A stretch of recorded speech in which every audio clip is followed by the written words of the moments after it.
Hi எல்லோருக்கும் வணக்கம். Welcome to Vijith view. So இந்த வீடியோவில் நம்ம த 50 ரியாலிட்டி ஷோவுடைய டே 5 எபிசோடோடைய முழு ரிவ்யூ வந்து இந்த வீடியோ டிஸ்கஸ் பண்ண போகிறோம். அது மட்டும் இல்லாமல் பிக் பாஸ் தமிழ் கண்டஸ்டன்ஸ் பற்றி சில அப்டேட்ஸ் வந்து பார்த்திங்கன்னா வந்திருக்கு. அதை பற்றி நம்ம கண்டிப்பாக வந்து பேச போகிறோம். ஸோ வீடியோக்குள்ளே போகிறதுக்கு முன்னாடி நம்ம சேனல் நீங்கள் புதுசாக இருந்தீங்க அப்படின்னா கண்டிப்பாக சப்ஸ்கிரைப் பண்ணிக்கோங்க. வீடியோ மறக்காமல் ஒரு லைக் பண்ணிக்கோங்க. இப்போ நம்ம வீடியோக்குள்ளே கண்டிப்பாக போகலாம். ஸோ இந்த வீடியோவில் நம்ம வந்து பார்த்தீங்க அப்படின்னா ரொம்ப முக்கியமான ஒரு தருணத்தை பற்றி டிஸ்கஸ் பண்ண போகிறோம். ஏன்னா 50 ரியாலிட்டி ஷோவில் இன்றைக்கி ஒரு ரெட் கார்டு வந்து கொடுக்கப்பட்டிருக்கு அப்படிங்கிறது தான். அதாவது நேற்று எபிசோடில் ஒரு ரெட் கார்டு கொடுக்கப்பட்டிருக்கு அப்படிங்கிறது தான். என்னப்பா ரெட் கார்டுங்கிறது இதாச்சும் ஒழுங்காக கொடுத்தாங்களா இல்லை கமருதீன் பார்வதி மாதிரி டபால் நிறுத்தி அதை முடிவு பண்ணாங்களாங்கிறது உங்கள் மைண்ட் வாய்ஸ் எனக்கு கேட்ச் பண்ணிட்டேன். அதை பற்றி தான். ஸோ பார்வதிக்கு எப்படிப்பட்ட ஒரு அதிர்ச்சியாக இருந்திருக்கும் அப்படிங்கிறதை, கமருதீனுக்கு எப்படிப்பட்ட ஒரு அதிர்ச்சியாக இருந்திருக்கும் அப்படிங்கிறதை இந்த வீடியோவில் நம்ம டிஸ்கஸ் பண்ண போகிறோம். ஓகே, ஏன்னா அந்த 50 ரியாலிட்டி ஷோ என்ன நடக்குது, திடீர்னு இந்த ஒரு ஷோ பற்றி பேசிகிட்டு இருக்கீங்க, என்ன ஆச்சு அப்படின்ற மாதிரி கேட்டிங்கன்னா, நீங்கள் ஸ்ருத்திகா அப்படின்ற ஒரு பொண்ணு நம்ம ரிவ்யூ பண்ணியிருக்கோம். அவங்க சீசன் 18 ஹிந்தியில் வந்து பார்ட்டிசிபேட் பண்ணாங்க. அவங்க ஒரு பக்கம் வந்து பார்த்தீங்கன்னா அந்த கேம் வந்து நடத்திட்டு போயிட்டுருக்காங்க. ஏன்னா அவங்க இல்லைனா இந்த 50 ரியாலிட்டி ஷோ இல்லை. அந்த மாதிரி தான் வந்து எல்லோரும் அடிச்சுட்டு இருக்கிறப்ப ஃபன் கண்டென்ட் பண்ணி தேவையான இடத்துல வந்து சண்டை போட்டுட்ருக்காங்க அப்படிங்கிறது பார்க்க முடியுது. ஓகேவா? ஆனாலும் நம்ம பார்வதியை ஃபோக்கஸ் பண்ணி தான் இந்த 50 ஷோவும் வந்து அந்த நிகழ்வுகள் நடந்து கொண்டிருக்கிறது. உதாரணத்துக்கு ஸ்ருத்திகாவுக்கு அந்த கண்டென்ட்டுக்கு அவங்க ஒன்று பண்ணுவாங்கல்ல உள்ள, அதே மாதிரி தான் பார்வதி பண்ணிகிட்டு இருந்தாங்க. அதை வச்சு நம்ம ஒரு ரெஃபரன்ஸில் ஒரு வீடியோ போட்டோம். அது மட்டும் இல்லாமல் இன்றைக்கி ரெட் கார்ட்லேயும் வந்து பார்வதி சம்மந்தப்பட்ட ஒரு விஷயம் இருக்குது அப்படிங்கிறது தான். சரி, என்ன நடந்துச்சு அப்படின்னு சொல்லி பார்த்தீங்கன்னா, நேற்று டாஸ்க் ஒன்று நடந்தது இல்லை, பசில் டாஸ்க்கு. அதாவது ஒரு அனிமல்ஸோடைய பசில் வந்து உங்களுக்கு கேட்கப்படும். அதில் போர்டில் வந்து சுற்றி அனிமல்ஸ் எல்லாமே வந்து இருக்கும். ஸோ அதுக்கு சரியான பதில் நீங்கள் வந்து கொடுக்கணும் அப்படின்னா உங்களை சுற்றி விட்ருவாங்க. சுற்றி விட்டுட்டு நீங்கள் அப்படியே ஒரு மாதிரி மயக்கத்தோட போய் கரெக்டாக அந்த ஆன்சரில் போய் வைக்கணும். கரெக்டாக இப்போ உதாரணத்துக்கு வந்து சொல்லிங்கன்னா, காட்டிலே மிக குண்டான ஒரு மிருகம் அப்படின்னு சொல்லி கேட்குறாங்கன்னு வைங்களேன், யானை தான் அது. ஸோ நீங்கள் சுற்றல் விட்ருவானுங்க, யானையில் போய் கரெக்டாக நீங்கள் வைக்கணும். அப்படி வைக்கும்போது இந்த மேக்ஸ் டர்ன் அப்படின்னு சொல்லிட்டு ஒருத்தன் என்ன பண்ணிட்டான் அப்படின்னா, அவன் போய் கேம் விளாட்றதுக்கு பதிலாக உள்ளே இருக்கிறவங்க எல்லாத்தையும் கலாய்ச்சிட்டு கிடந்தான். இவங்களை அவனுங்க விளாடவே இல்லை, என்ன கேம் விளாட்றாங்க அப்படி இப்படின்னு கலாய்ச்சிட்டு அவன் கரெக்டாக ஆன்சர் பண்ணிட்டு வந்துட்டான். ஓகேவா? உள்ளே வந்தவங்கள அர்ச்சித் கௌஷிக் அப்படின்னு சொல்லி ஒருத்தன், நீ என்ன பெரிய கேங்ஸ்டரா, நீ வெளியே இதெல்லாம் போய் காட்டு, இங்கே வந்து எதுக்கு எல்லாத்தையும் பேரை வந்து இழுத்துட்டு இருக்க, எங்களை எதுக்கு நீ டேமேஜ் பண்ணிகிட்டு இருக்க, நாங்களாம் ஒழுங்காக ஆடலை அப்படிங்கிறது நீ எதுக்கு சொல்கிறேன்னு சொல்லிட்டு வாண்டடாக ஒரு ஃபைட்டை வந்து எடுக்கிறான். அப்போ மேக்ஸ்டன் வழக்கம் போல் வந்து ஒரு நக்கலாக தான் வந்து பேசுகிறான் எப்பயுமே. நீங்கள் கவனிச்சிங்கன்னா தெரியும், கூலிங் கிளாஸ் போட்டு ஒரு மாதிரி வந்து பண்ணுறது, கொஞ்சம் அதுப்பாக தான் சுற்றிட்டு இருக்கான். அப்படிங்கிறதுனால டக்குன்னு என்ன பண்ணிடுறான், இந்த வாக்குவாதம் ஆக ஆக கைகலப்பாயிருது. கைகலப்பாயி என்ன பண்ணிடுறான், மேக்ஸ்டனை வந்து அடிச்சிடுறான் நம்ம அர்ச்சித் கௌஷிக்.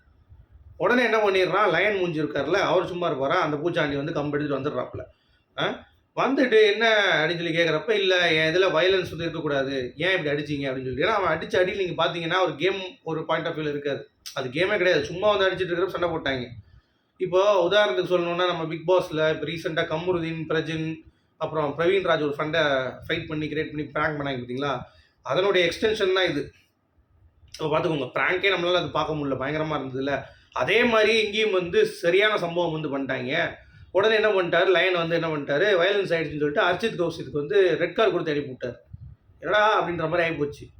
ஏன்னா அவர் இந்த அரேனாவில், இந்த வீட்டில் எனக்கு வயலன்ஸ் வந்து அனுமதிக்கப்படக்கூடாது அப்படின்ற மாதிரி கொடுத்த லயன் எங்கே, விஜய் சேதுபதி இங்கே வந்து சபரி கண்ணை கலக்குனது, விக்ரம் தூக்கி ஆதிரையை போட்டு அடித்தப்போ விஜய் சேதுபதி கண்ணை மூடிட்டு இருந்த அந்த குருடன் விஜய் சேதுபதி எங்கே அப்படின்ற மாதிரி நமக்கே கேட்க தோணுது. கரெக்டாக? ஸோ அப்படி இருக்கிறத பார்த்துக்கோங்க. ஏன்னா ஹிந்திலேயும் சரி, இல்லை இந்த 50 ரியாலிட்டி ஷோலையும் சரி, இந்த மாதிரியான விஷயங்கள் வந்து கரெக்டாக வந்து பார்த்துட்டு இது பண்ணுவாங்க.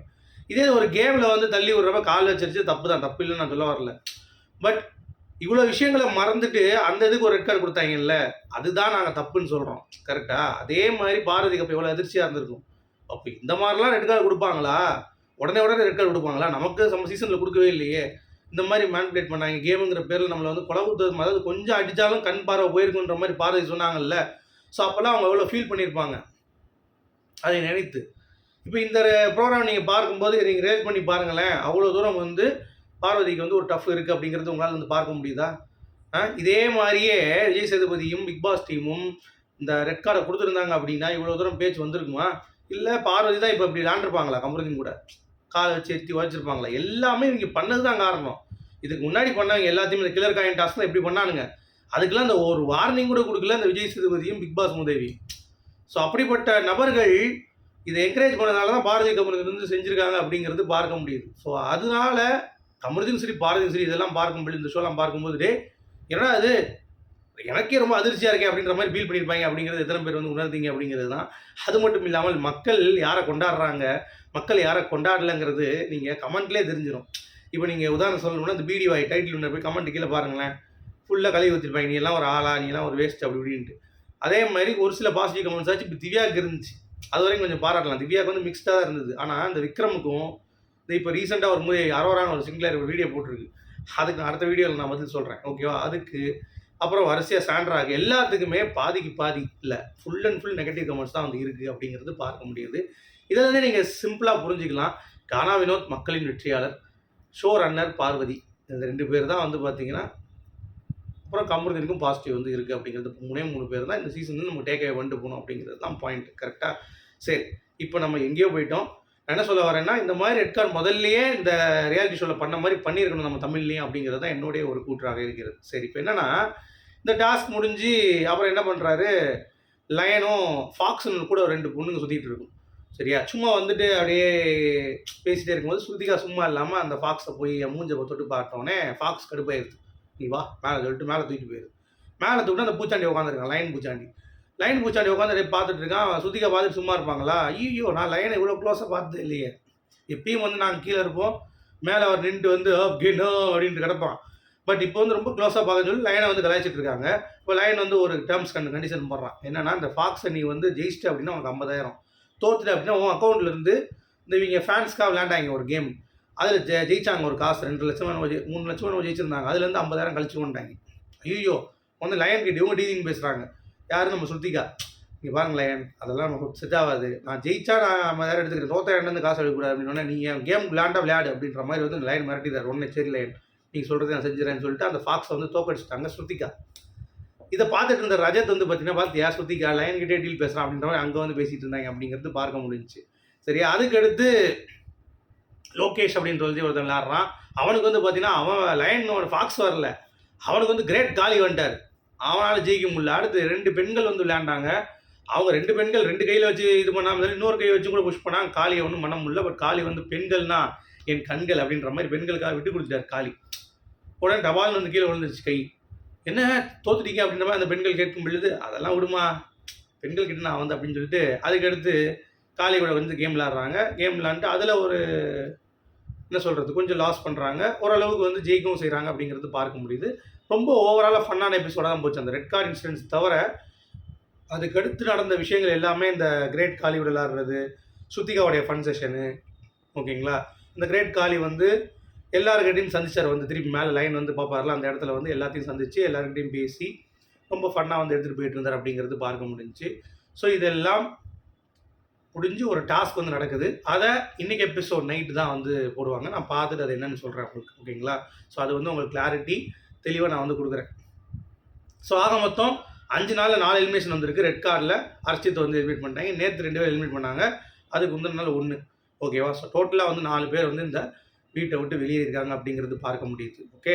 பட் இன்றைக்கி ஷோவுடைய ஹார்ட் பீஸே வந்து பார்த்திங்கன்னா நம்ம லயன் ஃபாக்ஸு அதுக்கிட்ட வந்து நம்ம ஸ்ருதிகா ஆடின அந்த ஒரு ஆட்டம் அப்படிங்கிறது நம்மளால் பார்க்க முடியுது. So that is very very good. ஏன்னா ஒரே சண்டையாக போயிட்டு இருக்கிற இடத்துல இந்த மாதிரி ஒரு ஃபன் செஷன் வந்து ஸ்ருதிகா ஒரு சம்பவம் பண்ணது அப்படிங்கிறது நம்மளால் வந்து பார்க்க முடியுது அப்படிங்கிறது தான் ஓகே. சரி, இப்போ இது முடிஞ்சோன்னே இந்த டாஸ்கில் அடுத்து ஒரு ப்ரொமோ ரிலீஸ் பண்ணியிருக்காங்க. இப்போது இன்றைக்கி வரும்னு நினைக்கிறேன். ஸ்ருதிகாவுக்கும் ஆரியாவுக்கும் ஒரு பயங்கர ஃபைட்டு. அது என்ன ஃபைட் அப்படின்னு சொல்லி பார்த்தீங்கன்னா, என்ன ஸ்ருதிகா ரொம்ப ஆட்டிடியூட் காட்டுறான்னு சொல்லிட்டு வார்த்தையை விட்டுட்டான். உடனே ஸ்ருதிகா சும்மா இருப்பாளா, சும்மாவே ஆட்டிடியூட் காட்டுவா ஸ்ருதிகா. நீங்கள் ஹிந்தியில் பார்த்துருக்கீங்கல்ல, எங்கெங்கே இடத்துல, அதாவது நம்ம பார்வதி மாதிரி தான் ஸ்ருதிகாவும் எந்த இடத்துல ஃபைட் பண்ணால் எங்கே கண்டென்ட்டாக போகும், எங்கே கண்டென்ட் கொடுத்தா எங்கே வந்து கரெக்டாக வந்து ட்ராவல் ஆகும் அப்படிங்கிறத ரொம்ப பியூட்டிஃபுல்லாக நூக் அண்ட் கார்னராக வந்து பார்த்தீங்கன்னா ஒரு கேம் ப்ளே பண்ணுற ஒரு கேரக்டர் தான் வந்து ஸ்ருதிகா அர்ஜுன். அதில் எந்த ஒரு மாற்று கருத்தும் இல்லை. நீங்கள் அதை பிலீவ் பண்ணுவீங்கன்னு நினைக்கிறேன். அதனால் அங்கே போய் அவங்க பாடி லாங்குவேஜ் பண்ணுறது, ஓ பண்ணுறது, டான்ஸ் ஆடுறது, அந்த மாதிரிலாம் வந்து ஸ்ருதிகா வந்து அந்த ஆரியா போட்டு செய்கிறாங்க. அதுவும் ஸ்ருதிகா பற்றி தெரியாமல் வந்து பார்த்தீங்கன்னா வாயை கொடுத்துட்டு புண்ணாக்கிட்டு இருக்கு அப்படிங்கிறது பார்க்க முடியுது. ஸோ தெளிவாக எந்த இடத்துல ஃபன் பண்ணணும், எந்த இடத்துல கண்டென்ட் பண்ணணும், ஃபைட் பண்ணாலும் வந்து பார்த்தீங்கன்னா ஸ்ருதிகாவுடைய ஃபைட் அப்படிங்கிறது ரொம்ப ஆக்ரோஷமாக இருக்கும். அதை நம்ம சீசன்லேயே பார்த்தோம் அப்படிங்கிறது தான். ஸோ இதுலேயும் அந்த ஸ்ருதிகா ஓஜி அப்படிங்கிறது பேக் அப்படின்ற மாதிரி தெரிஞ்சிச்சு. ஏன்னா அந்தளவுக்கு இறங்கி வந்து சண்டை போட்டுருந்தாங்க.